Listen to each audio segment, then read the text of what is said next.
Bienvenidos a Pulso Geopolítico. Occidente sigue tensando la cuerda ante una Rusia que no cede ni un ápice en Ucrania.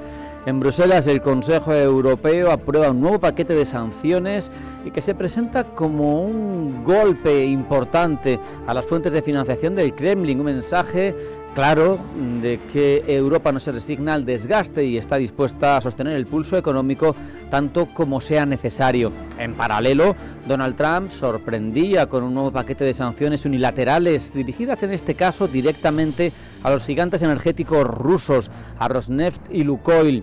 Lo hacía alegando la falta de compromiso que detecta en el Kremlin en torno al proceso de paz.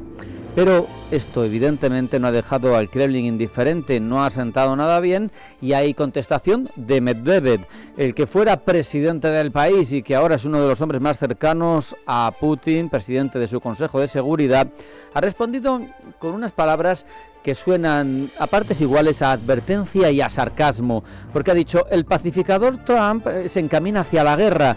Y lo hacía en un mensaje cargado de ironía en el que cargaba las tintas además contra Europa, porque decía que Trump va en este caso de la mano de una enloquecida Europa. El tono vuelve a subir por parte de Moscú.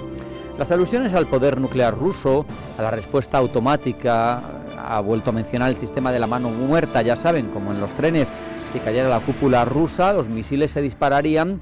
Y eso se cuela de nuevo en el discurso oficial. Detrás de ese lenguaje, con un tono cada vez más amenazante, se adivina una idea peligrosa. Rusia quiere que Occidente entienda que no va a ceder, que está dispuesta a llevar la confrontación al límite si se le presiona demasiado. No es la primera vez, por otro lado, que Medvedev cumple el papel de portavoz del Kremlin más beligerante, pero sus palabras ahora llegan en un contexto más complejo en el que Trump ha endurecido su posición. El presidente de Estados Unidos hace unos meses, lo recordamos, se presentaba como el único mediador capaz de terminar con el conflicto de Ucrania, que lo iba además a solucionar en 24 horas. Como no ha sido así, ha virado hacia una estrategia más agresiva. Presión, sanciones. El Trump que quería sentar a Putin en una mesa de negociación es el Trump que ataca el corazón económico de Rusia, que ordena despliegues militares y que responde con contundencia. Ese giro tiene una táctica en el que reconoce de forma implícita que la paz en Ucrania no se consigue con gestos, no se consigue solo con carisma, se tiene que conseguir o se encamina hacia ello con actos que tienen consecuencias, pero que hay que decidir, con actos contundentes. Putin solo negocia si detecta debilidad y la fuerza sigue siendo la moneda de cambio en este conflicto y en este orden mundial que estamos reconfigurando. Bruselas, por su parte, tiene unos líderes europeos que se reúnen para mandar una señal de unidad, porque el planteamiento es evidente: menos dinero en Rusia es menos misiles sobre Ucrania. Pero hasta ahora, no podemos engañarnos, las 18, las 19 rondas de sanciones han tenido un magro efecto en la capacidad rusa para atacar a Ucrania. El presidente Zelensky, consciente de que la supervivencia de su país depende de la capacidad de Occidente para sostener tanto el esfuerzo económico como el político, insiste, respalda, refuerza y agradece estas decisiones, pero más allá de declaraciones solemnes, de declaraciones al fin de las cumbres, lo que se percibe también son fisuras dentro incluso de la postura de la Unión Europea, porque se condena a Moscú, pero hay división en torno a la estrategia. Hay líderes como Víctor Orbán o como Robert Fico que piden cautela, que piden diálogo, que piden incluso la reapertura de canales directos con el Kremlin.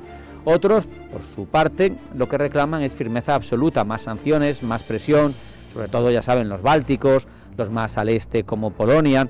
Intentan Europa ahora mismo caminar sobre una línea muy delgada y muy difícil de transitar, porque intenta contener a Rusia, pero sin fracturar la propia unidad interna y sin escalar con Rusia, que eso es lo más complejo en este caso, cuando al final estás atacando sus intereses directamente. Occidente quiere castigar, pero no quiere provocar, y ese equilibrio es bastante complejo de mantener. Rusia, es evidente, ya está instalada en la retórica del miedo, consciente de que es su mejor baza.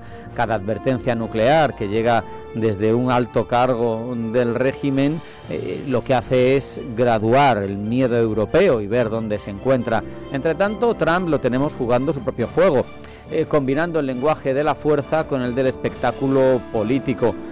Es evidente que quiere golpear de forma graduada, no sin límites, al Kremlin, pero dejando claro que es él y solo él quien puede devolver la paz al territorio ucraniano, porque además no podemos olvidar que aunque queda todavía tiempo, se empieza a encaminar Donald Trump hacia las elecciones de mitad de mandato.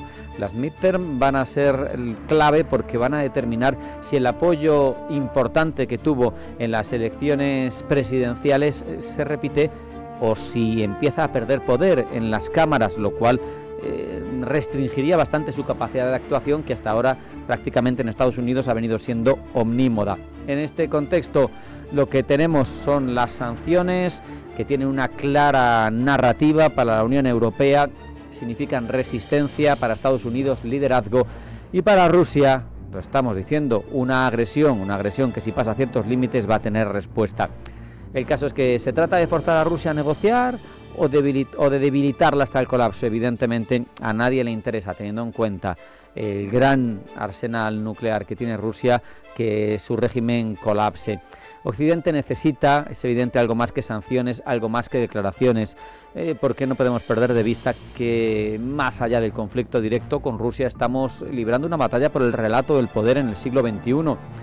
Hay que dejar claro que el derecho internacional y que la diplomacia siguen teniendo un peso y un papel en este nuevo orden mundial, porque si no, solo quedará la fuerza, y de esa, al menos de la más contundente, tiene bastante más Rusia que toda la Unión Europea junta, incluso si metes a Reino Unido dentro. Así que más nos vale encauzar todo por la parte diplomática. Vamos a hacer un alto en el camino. A la vuelta, titulares de información geopolítica que elabora Blanca del Tronco. No se vayan, sigue Pulso Geopolítico.